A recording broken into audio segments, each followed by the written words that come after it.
Mamata Banerjee actual চাইছেটা কি? উনি কি ওইটাকেই পশ্চিমবাংলাকেও বাংলাদেশের মতো গণ অভ্যুত্থান হোক এটা চাইছেন? আজকে পুলিশ মন্ত্রী সম্পূর্ণরূপে ব্যর্থ। এর দায়িত্ব সরকারকে নিতে হবে। যে রকমভাবে দুর্বৃত্তদের এইরকম অত্যাচার চলছে, দেখুন মুখ্যমন্ত্রী অনেক কিছু স্বপ্ন দেখেন, অনেক কিছু বলেন, কথার সাথে কার্যের কিছু না, আর ওনার মতো বলে যান। আমরা গণতান্ত্রিক প্রক্রিয়া একটা সরকার নির্বাচিত হয়েছে, তাকে কোনোভাবেই আমরা ক্ষমতাচ্যুত করার পক্ষে নয়, কিন্তু অন্যায় যদি একের পর এক করে যাবে, তার পদত্যাগ চাইলে তাই ভয় পেয়ে যাচ্ছেন কেন? উনি ব্যর্থ হচ্ছেন রাজ্যকে সামাল দিতে, পদত্যাগ উনি করুক না। আর তিনি অন্যায়গুলো করবেন, আর ওনার কথা বললে উনি সেন্টিমেন্টাল খেলবে, এটা তো হয় না, মেনে নেওয়া যায় না।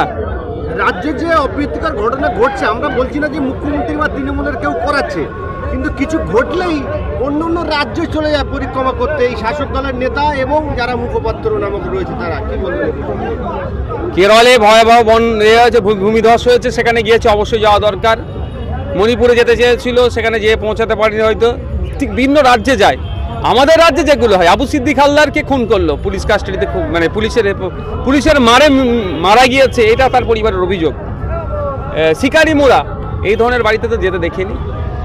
বা প্রথমেই ওই আপনার আরজি করে আমার বোনের সাথে যার সাথে অন্যায় হয়েছে তার বাড়িতে তো যেতে দেখলাম না, পরে সামাল দেওয়ার জন্য যাচ্ছে। আরজিকর কাণ্ডে সিবিআই তদন্তে মুখ্যমন্ত্রী নির্দেশ দিচ্ছেন, কিন্তু এদিকে আনিসনার এবং অন্যান্য ক্ষেত্রে কেন না?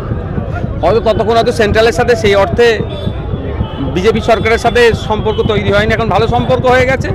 তবে একটা কথা বলবো, আমরা চাই জুডিশিয়াল ইনকোয়ারি, যদিও হাইকোর্টের মনিটরিংয়ে হবে শুনছি, নাহলে সিবিআইয়েরও সাকসেস রেট নিয়ে অনেক প্রশ্ন আছে।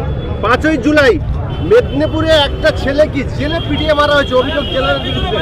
তার মাও কলকাতা হাইকোর্টে এসে কান্নাকাটি করছে। কি বলবেন? এই ধরনের ঘটনা প্রায় ঘটে যাচ্ছে। রাজ্য পুলিশ এর একটা অংশ এই কাজে নিয়োজিত আছে। গত বছরে বারুইপুর পুলিশ ডিস্ট্রিক্টের আন্ডারে 4 জনকে পিটিয়ে মারার অভিযোগ আছে, 2 জন পুলিশ কাস্টাডিতে, 2 জন জেল কাস্টাডিতে।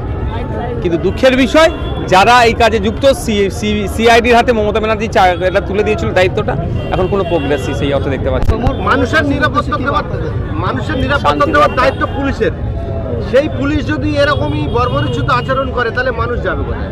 সেটাই ধিক্কার জানাচ্ছি। পুলিশের যে অংশটা এই ধরনের অন্যায় করছে তাদেরকে ধিক্কার জানাচ্ছি। যে অংশ মানুষের নিরাপত্তায় নিয়োজিত আছে, আজকের শেষ প্রশ্ন করবো আপনাকে, যে ধোলা থানায় আবু সিদ্দিকের যে মার্ডার করেছে, থানাতে পিটিয়ে মেরেছে, তার ফ্যামিলি অভিযোগ করছে, সেই থানার বড়বাবু ওসি এখনো বহাল রয়েছে। কি বলবেন? সেটাই তো প্রশ্ন হচ্ছে, মমতা ব্যানার্জি অ্যাকচুয়াল চাইছেটা কি?